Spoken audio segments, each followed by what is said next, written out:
ಜೀನಾಗೆ ಸಂಪಾದಕತ್ವದಲ್ಲಿ ಜಿಎನ್ಎಸ್ news Sagar ಸುತ್ತದ ಆಚೆ ಈಚೆ ಭಾನುವಾರದ ನ್ಯೂಸ್ ಅಪ್ಡೇಟ್ಗೆ ತಮಗೆ ಸ್ವಾಗತ.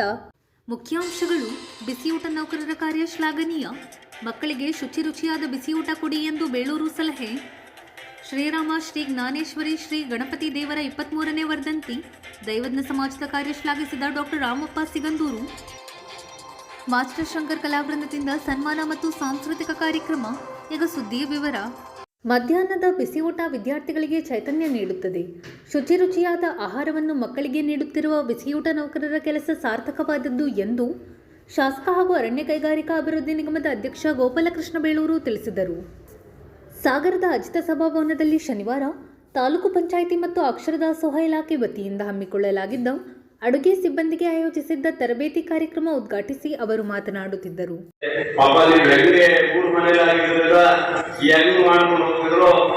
ಉದ್ಯೋಗ ಇದೆ ಅಂತ ಹೇಳಿ ಆ ಒಂದು ಭಾವನೆ ಇದ್ದೀರಿ. ಅದು ನಾನು ಸಹ ಸರ್ಕಾರ ಒತ್ತಾಯ ಮಾಡೋದಿಷ್ಟೇ, ಬಿಸಿ ಊಟದ ಸಿಬ್ಬಂದಿಗಳಿಗೆ ಮಾಸಿಕ ಒಂದು ಇದು ಏನಿದೆ ಅದು ಜಾಸ್ತಿನೇ ಬರಬೇಕು ಅನ್ನೋದು ನಂದು ಒಂದು ಸಲಹೆ. ನಿಮ್ಮ ಪರವಾಗಿ ನಾನು ಸರ್ಕಾರದ ಪ್ರತಿನಿಧಿಯಾಗಿ ನಮ್ಮ ಅಕ್ಕ ತಂಗಿಯರಿಗೆ ನಿಮಗೆ ಹೆಚ್ಚಿನ ಸೌಲಭ್ಯ ಕೊಡುವಂತ ರಾಜ್ಯ ಸರ್ಕಾರ ಮಾಡಬೇಕು ಅನ್ನೋದೇ ನನ್ನ ಉದ್ದೇಶ. ಈಗಾಗಲೇ ಮೊದಲು ಬಂಗಾರ ನಾನು ಮಾತಾಡ್ತೀನಿ, ನೋಡೋಣ ಏನಿಲ್ಲ. ಬಹುಶಃ ಈ ಸರ್ಕಾರದ ಯೋಜನೆ ಇವತ್ತು ಜಾರಿಯಾಗಿ ಚೆನ್ನಾಗಿ ಮಾಡ್ತಾ ಇದ್ರೆ ನಿಮಗೆ ಆ ಸೌಲಭ್ಯ ಅಷ್ಟೇ ಕೊಡ್ಬೇಕಾಗುತ್ತೆ. ನಿಮಗೆ ಪಿಂಚಣಿ ಬರುತ್ತಾ ಇಲ್ಲ, ಬರೀ ಅಡಿಗೆ ಮಾಡ್ಬಿಟ್ಟು ಆಮೇಲೆ ನಿವೃತ್ತಿ ಆಗ್ಬಿಡ್ತೀರಿ, ಅವ್ರಿಗೆ ಸಿಗುತ್ತಿಲ್ಲ. ಈಗ ಅಲ್ಲಿ ನೋಡಿದ್ರೆ ಪಿಂಚಣಿ ಬರ್ತದೆ ಅಂದ್ರೆ ಇಷ್ಟೊಂತ ಕೊಡ್ತಾರೆ. ಸ್ವಲ್ಪ ಲಾಸ್ಟ್ ಹೋಗ್ಬೇಕಾದ್ರೆ ಅವ್ರು 50,000 ಇವರಿಗೆ ಅಷ್ಟೇ ಕೊಡೋದು, ಪಿಂಚಣಿನೂ ಇಲ್ಲ ಪಾಪ ಅಲ್ವಾ. ಹಾಗಾಗಿ ನನ್ನ ಉದ್ದೇಶ ಇಷ್ಟೇ, ನಿಮಗೆ ಸರ್ಕಾರದ ಇದರಲ್ಲಿ ನೋಡೋಣ, ಇದರ ಬಜೆಟ್ ಅಲ್ಲಿ ಮಾರ್ಚ್ 3ನೇ ತಾರೀಕಿನ ಬಜೆಟ್ ಇದೆ. ಆ ಬಜೆಟ್ ಸಂದರ್ಭದಲ್ಲಿ ನೋಡೋಣ, ನಾನು ಮಂತ್ರಿಗಳ ಹತ್ರ ಮಾತಾಡಿ ನಾವು ಸಹ ನಿಮ್ಮ ಪರವಾಗಿ ನಿಮಗೆ 10,000 ಕೊಟ್ಟರು ನನಗೆ ಕಮ್ಮಿ ಇಲ್ಲ, ನಾ ಕೊಡಲೇಬೇಕು ಅಂತ ನನ್ನ ಉದ್ದೇಶ ಇದೆ. ಆದರೆ ಇಷ್ಟು ಸಂಬಳ ಬಹಳ ಕಮ್ಮಿ ಇದೆ. ಆದರೂ ಸರ್ಕಾರಕ್ಕೆ ಒತ್ತಡ ಹಾಕುವಂತ ಕೆಲಸ ಒಬ್ಬ ಜನಪ್ರತಿನಿಧಿಯಾಗಿ ನಿಮ್ಮೂರಿನ ತಾಲೂಕಿನ MLA ಆಗಿ ನಿಮ್ಮ ಪರವಾಗಿ ನಮ್ಮ ಅಕ್ಕ ತಂಗಿಯರ ಪರವಾಗಿಯೇ ನನಗೆ ನೋವಿದೆ, ನನಗೆ ತುಂಬಾ ನೋವಿದೆ. ಸಾಕಾಗಲ್ಲ ಈ ಸಂಬಳ ಅಂತ. ಹಾಗಾಗಿ ಏನ್ ಮಾಡೋದು, ಇದು ರಾಜ್ಯ ಸರ್ಕಾರದ ಒಂದು ಸಂದೇಶ ಇರುತ್ತೆ. ನಾವು ಬರೀ ಮಾಡಕ್ಕೆ ಬರೋದಿಲ್ಲ. ರಾಜ್ಯದ ಎಲ್ಲ MLAಗಳ ಜೊತೆಗೆ ಚರ್ಚೆ ಮಾಡಬೇಕು, ಆಮೇಲೆ ನಮ್ಮ ಮಂತ್ರಿಗಳ ಜೊತೆ ಚರ್ಚೆ ಮಾಡಬೇಕು, ಆಮೇಲೆ ಮುಖ್ಯಮಂತ್ರಿಗಳ ಜೊತೆಗೆ ಇದು ಸಾಕಾಗಲ್ಲ ಅಂತ ಹೇಳಿ ಏನಾದ್ರು ಇಷ್ಟು ವರ್ಷ 1,000 ಎನ್ಶೂಟ್ ಹೋಗಿದ್ರೆ ಇದರಲ್ಲೇ ಒಂದು 7-8 ಸಾವಿರ ಹೋಗ್ಬಿಟ್ಟಿದೆ. ಸದ್ಯಕ್ಕೆ ಒಂದು 10,000 ಕೊಡ್ಬೇಕಂತ ಒಬ್ಬ ವ್ಯಕ್ತಿಗೆ, ಯಾವುದೇ ವ್ಯಕ್ತಿ ಸರ್ಕಾರದ ಇದರಲ್ಲಿ ಇಷ್ಟು ಬರಬೇಕು ಅನ್ನೋದು ಇರುತ್ತೆ. ಬಟ್ ಇದು ಆಗಿಲ್ಲ. ಇದು ಅದರಿಂದ ಸಮಸ್ಯೆಗಳಿದ್ದು ಸತ್ಯ ಇದೆ. ಆದರೆ ತಾಯಿಂದರು ನೀವು ನಿಜವಾಗಲೂ ಅಡುಗೆ ಸಿಬ್ಬಂದಿಯವರು ಇಡೀ ನಮ್ಮ ಈ ಸಾಗರ ತಾಲೂಕಿನ ಮಕ್ಕಳಿಗೆ ಒಳ್ಳೆಯ ಊಟವನ್ನು ಮಾಡಿ ಅವ್ರು ಕಂಪ್ಲೇಂಟ್ ಇಲ್ಲ. ಕಂಪ್ಲೇಂಟ್ ಇರೋದು ನಿಮ್ಮ ಅಡಿಗೆ ಹತ್ರ ಕಂಪ್ಲೇಂಟ್, ನಮ್ಮ ಹತ್ರ ಏನು ಕಂಪ್ಲೇಂಟ್ ಇಲ್ಲ ಬರಲಿಲ್ಲ. ನಿಮ್ಮ ಅಡಿಗೆನಲ್ಲಿ 2 ಜನ ಇದ್ದಾರೆ, ಅವರ ಕಂಪ್ಲೇಂಟ್ ನೀವು ಮಾಡು ನಾ ಮಾಡು ಇಲ್ಲ ನೀವು ಬಿಡು ಅವ್ರ ಮೇಲೆ ಈ ಸೌಖ್ಯ ತರ ಮಾಡ್ಕೊಂಡಿರ್ತಾರೆ ಕೆಲವು ಕಡೆ. ಅದು ಬಿಟ್ರೆ ಮತ್ತೆಲ್ಲೂ ಆ ಥರ ಕಂಪ್ಲೇಂಟ್ ಬರಲಿಲ್ಲ. ಮಟ್ಟೂರಲ್ಲಿ ಒಂದು ಬಿಟ್ರೆ ಬೇರೆ ಎಲ್ಲೂ ನನಗೆ ಕಂಪ್ಲೇಂಟ್ ಬರಲಿಲ್ಲ. ಚೆನ್ನಾಗಿ ಅಡುಗೆ ಮಾಡ್ತೀರಿ. ಯಾಕಂದ್ರೆ ಮಕ್ಕಳು ಅಂದ್ರೆ ನಮ್ಮ ಮಕ್ಕಳ ತರವೇ ನೋಡ್ಕೊತಾ ಇದ್ದೀವಿ. ಮಕ್ಕಳು ಅಂದ್ರೆ ಆ ಬೇರೆಯವ್ರ ಮಕ್ಕಳಲ್ಲ, ನಮ್ಮ ಮಕ್ಕಳ ತರನೇ ಅಡಿಗೆ ಸಿಬ್ಬಂದಿಗಳು ಅಷ್ಟು ಚೆನ್ನಾಗಿ ಅಡಿಗೆ ಮಾಡಿ ಅಷ್ಟು ಚೆನ್ನಾಗಿ ಅವ್ರ ಜೊತೆ ಊಟ ಮಾಡ್ತಿರಲ್ಲ, ಅದೇ ನಮಗೆ ಖುಷಿ ತರುವಂಥದ್ದು. ಹಾಗಾಗಿ ಆ ಭಗವಂತ ದೇವರು ಇದ್ರೆ ದೇವರಿಗೆ ಬೇಕು. ಈಗ ಹೂವಿನ ಹಾಕಿದ್ರು ಹಂಗೆ ತಾಯಿ ಆದ ದೇವರು ನಿಮಗೆ ಸರ್ಕಾರದ ಮೇಲೆ ಒತ್ತಡ ಹಾಕುವಂತ ದೇವರು ಮಾಡ್ಲಿ ನಾನು ಸೇರಿ ನಿಮಗೆ ಸೌಲಭ್ಯ ಬರುವಂತದ್ದು ಆಗ್ಬೇಕು ಅನ್ನೋದು ನನ್ನ ಉದ್ದೇಶ. ಒಳ್ಳೆಯದ. ತಾಲೂಕು ಪಂಚಾಯಿತಿ ಕಾರ್ಯನಿರ್ವಹಣಾಧಿಕಾರಿ ಶಿವಪ್ರಕಾಶ್, ಕ್ಷೇತ್ರ ಶಿಕ್ಷಣಾಧಿಕಾರಿ ಪರಶುರಾಮಪ್ಪ, ಸಮನ್ವಯಾಧಿಕಾರಿ ಡಾಕ್ಟರ್ ಅನ್ನಪೂರ್ಣ, ಅಕ್ಷರದಾಸೋಹ ಸಹಾಯಕ ನಿರ್ದೇಶಕ ಭೂಮೇಶ್, ಪ್ರಾಥಮಿಕ ಶಾಲಾ ಶಿಕ್ಷಕರ ಸಂಘದ ಅಧ್ಯಕ್ಷ ಮಾಲ್ತೇಶ್, ಜಿಲ್ಲಾ ಕಾರ್ಯದರ್ಶಿ ಕೆ ಜಗನ್ನಾಥ್, ಪರಮೇಶ್ವರ್ ಹೊಸಕೊಪ್ಪ, ಶೋಭಾ, ವಿಟಿ ಸ್ವಾಮಿ, ದಿನೇಶ್ HB ಇನ್ನಿತರರು ಹಾಜರಿದ್ದರು. ಸಣ್ಣ ಪುಟ್ಟ ಸಮಾಜಗಳು ಮುಖ್ಯವಾಹಿನಿಗೆ ಬರಬೇಕು. ದೇವಸ್ಥಾನ, ಕಲ್ಯಾಣ ಮಂಟಪ ಇನ್ನಿತರೆಗಳ ನಿರ್ಮಾಣ ಒಗ್ಗಟ್ಟಿನ ವೇದಿಕೆ ಕಲ್ಪಿಸುತ್ತದೆ ಎಂದು ಸಿಗಂದೂರು ಕ್ಷೇತ್ರದ ಧರ್ಮದರ್ಶಿ ರಾಮಪ್ಪ ಸಿಗಂದೂರು ತಿಳಿಸಿದರು. ಸಾಗರದ ದೈವಜ್ಞ ಕಲ್ಯಾಣ ಮಂಟಪದಲ್ಲಿ ಶನಿವಾರ ಶ್ರೀರಾಮ ಜ್ಞಾನೇಶ್ವರಿ ಗಣಪತಿ ದೇವಸ್ಥಾನದ 23ನೇ ವರ್ಧಂತಿ ಉತ್ಸವ ಅಂಗವಾಗಿ ಆಯೋಜಿಸಿದ್ದ ಪ್ರತಿಭಾ ಪುರಸ್ಕಾರ ಮತ್ತು ದಾನಿಗಳಿಗೆ ಅಭಿನಂದನೆ ಕಾರ್ಯಕ್ರಮವನ್ನು ಉದ್ಘಾಟಿಸಿ ಅವರು ಮಾತನಾಡುತ್ತಿದ್ದರು.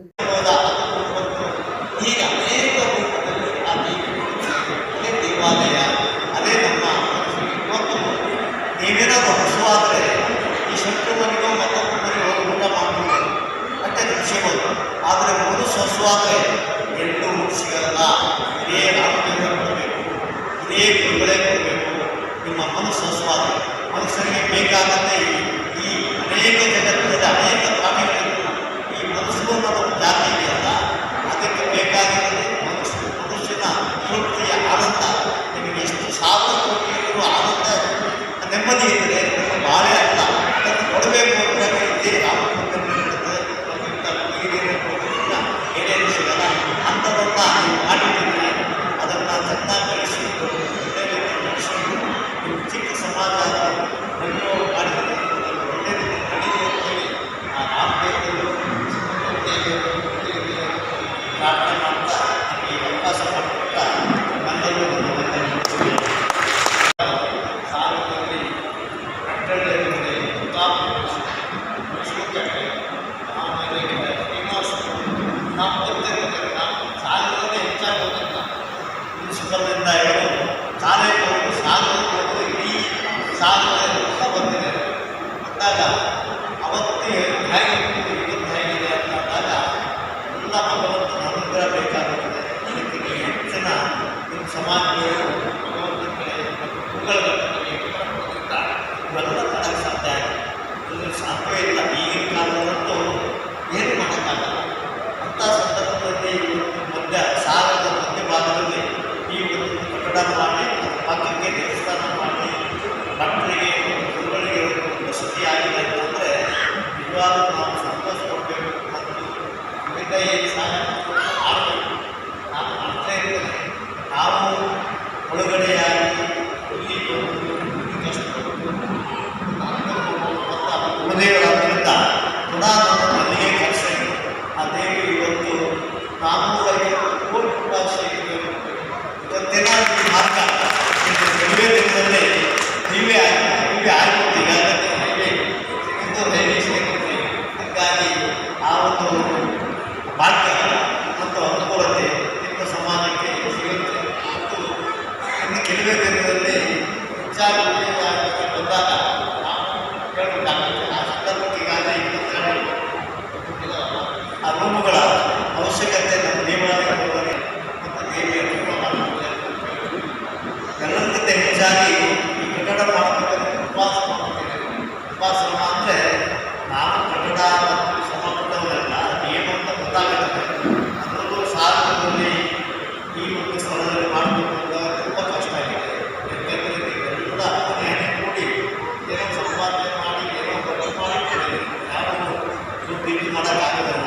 ಅದನ್ನು ಯಾವುದೇ ಆಗಲಿ ಕಲ್ಯಾಣ ಮಂಟಪ ದೇವಾಲಯ ಎಲ್ಲರೂ ಸೇವೆ ಮಾಡಿದಾಗ ಅನುಕೂಲವನ್ನು ಮಾಡಬೇಕು.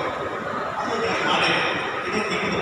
ಇದು ಒಬ್ಬರದ ಓನ್ ಸಣ್ಣದಲ್ಲ ಮತ್ತು ನಮ್ಮ ವಿನಾಯಕ ಶಾಸ್ತ್ರವನ್ನು ಮಾಡ್ತಕ್ಕಂಥ ಆಗಿರಲ್ಲ.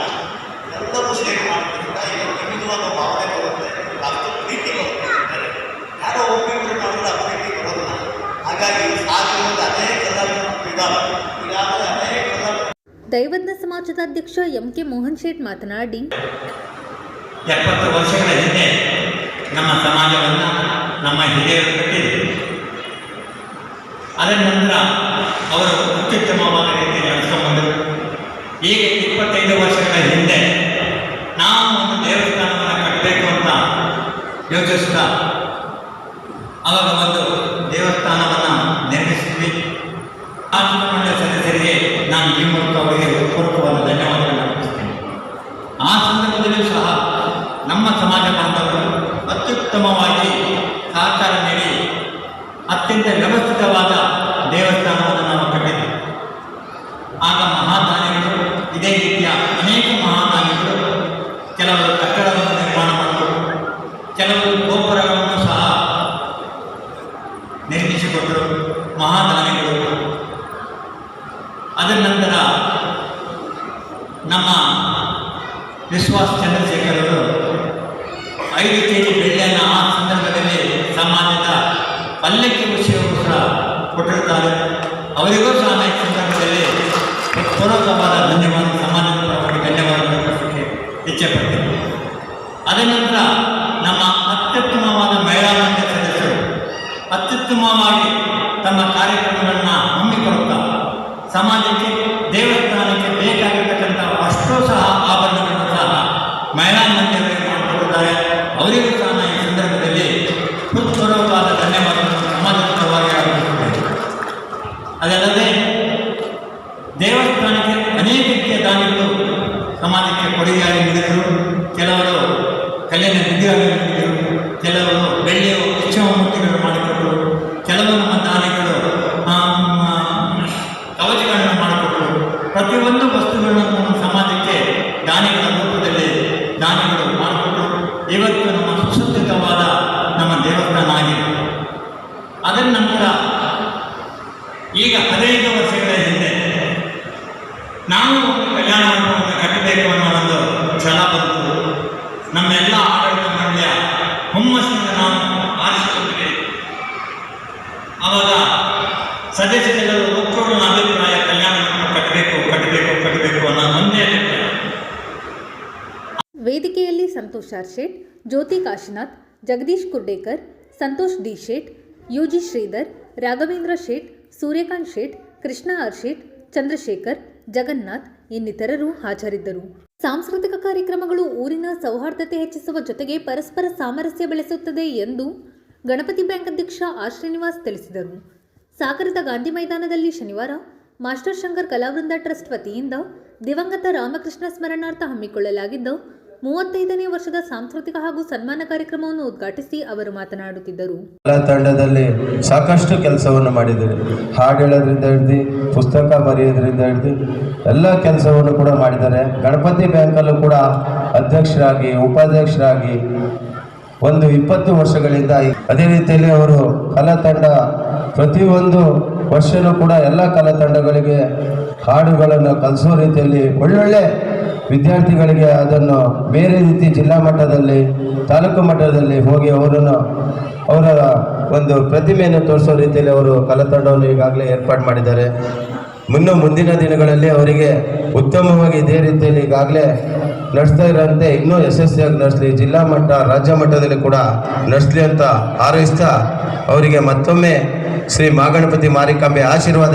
ನಗರಸಭಾ ಸದಸ್ಯ ಟಿ.ಡಿ. ಮೇಘರಾಜ್ ಮಾತನಾಡಿ, ಕಲಾವಿದರಾಗಿ, ಕ್ರೀಡಾಪಟುಗಳಾಗಿ, ವಕೀಲರಾಗಿ ಸಾಂಸ್ಕೃತಿಕ ಕಾರ್ಯಕ್ರಮಗಳನ್ನು ಜನರಿಗೆ ಪರಿಚಯಿಸಿ ಆ ಕ್ಷೇತ್ರದ ಕೃಷಿಗಾಗಿ ಶ್ರಮಿಸಿರ್ತಕ್ಕಂಥ ಶಂಕರ್ ಅವರ ಜನಪ್ರಿಯತೆಗೆ ನಿದರ್ಶನ ವೇದಿಕೆ ಮೇಲೆ ಭಾಗವಹಿಸಿರ್ತಕ್ಕಂಥ ಎಲ್ಲ ಗಣ್ಯಮಾನ್ಯರು, ಅವರ ಕಾರ್ಯಕ್ರಮಕ್ಕೆ ಬೆನ್ನು ಚಪ್ಪರಿಸಲಿಕ್ಕೆ ಬಂದಿರತಕ್ಕಂಥ ಸಭಾಸದರು ಅಂತ ಹೇಳಿ ಅತ್ಯಂತ ಅಭಿಮಾನದಿಂದ ಅವರ ಸಾಧನೆಯನ್ನು ಗೌರವಿಸ್ತಾ ಸ್ಮರಿಸ್ತಾ ಶಂಕರ್ ಕಲಾವೃಂದಕ್ಕೆ ಸುವರ್ಣ ಮಹೋತ್ಸವ, ವಜ್ರ ಮಹೋತ್ಸವ ಆಚರಿಸ್ತಕ್ಕಂಥ ಯೋಗ ತಂಡಕ್ಕೆ ಬರಲಿ ಅಂತ ಹೇಳಿ ಆಶಿಸಿ ಹಾರೈಸಿ ಅವರು ಮಹೋನ್ನತ ಸಾಧನೆ ಮಾಡಿರ್ತಕ್ಕಂಥ ವ್ಯಕ್ತಿಗಳನ್ನು ಗುರುತಿಸಿದ್ದಾರೆ. ಸಾಧಕರಿಗೆ ಸಾಗರದ ಪರವಾಗಿ ಹೃತ್ಪೂರ್ವಕವಾದಂಥ ಧನ್ಯವಾದಗಳು, ನಮನಗಳು. ಸಾಧನೆ ಮಾಡಲಿಕ್ಕೆ ಇನ್ನೂ ಅವಕಾಶ ಇರತಕ್ಕಂಥದ್ದಕ್ಕೆ ತಮ್ಮ ಸಾಧನೆ ದಾರಿದೀಪವಾಗಲಿ, ಸಾಧನೆ ಮಾಡಲಿಕ್ಕೆ ವಯಸ್ಸಿರ್ತಕ್ಕಂಥವ್ರು ಇನ್ನೂ ಹೆಚ್ಚಿನ ಸಾಧನೆಯನ್ನು ಮಾಡಲಿ ಅಂತ ಹೇಳಿ ಆಶಿಸಿ ಹಾರೈಸಿ ವಿವಿಧ ಕ್ಷೇತ್ರದಲ್ಲಿ ಸಾಧನೆಗೈದ 21 ಸಾಧಕರನ್ನು ಸನ್ಮಾನಿಸಲಾಯಿತು. ಸನ್ಮಾನಿತರ ಕುರಿತು ದೀಪಕ್ ಸಾಗರ್ ಮಾತನಾಡಿದರು. ಸೊರಬದ ಬಣ್ಣದ ಬಾಬು ಕಾರ್ಯಕ್ರಮ ಉದ್ಘಾಟಿಸಿದರು. ಎಸ್.ಬಿ. ರಘುನಾಥ್ ಕಾರ್ಯಕ್ರಮದ ಅಧ್ಯಕ್ಷತೆ ವಹಿಸಿದ್ದರು. ವೇದಿಕೆಯಲ್ಲಿ ಗಣೇಶ್ ಪ್ರಸಾದ್, ಕಲಸೆ ಚಂದ್ರಪ್ಪ, ಸತೀಶ್ ಮೊಗವೀರ, ಶಿವಮೂರ್ತಿ, ಜಗದೀಶ್ ಕುರ್ಡೇಕರ್, ರಾಜು ಬಿ ಮಡಿವಾಳ್, ವಿ.ಕೆ. ವಿಜಯಕುಮಾರ್, ನಾಗರಾಜ್ ಇನ್ನಿತರರು ಹಾಜರಿದ್ದರು. ಮಾಲತಿ ಪ್ರಾರ್ಥಿಸಿದರು. ಸಿಆರ್ಪಿ ಬಳಗ ನಾಡಗೀತೆ ಹಾಡಿದರು. ಅರುಣ್ ಕುಮಾರ್ ವಂದಿಸಿದರು. ಸಿಪಿ ಗಣೇಶ್ ಕಾರ್ಯಕ್ರಮ ನಿರೂಪಿಸಿದರು. ನಂತರ ವಿವಿಧ ಸಾಂಸ್ಕೃತಿಕ ಕಾರ್ಯಕ್ರಮ ನಡೆಯಿತು. ಇದು ಭಾನುವಾರದ ಸಮಗ್ರ ಸುದ್ದಿ.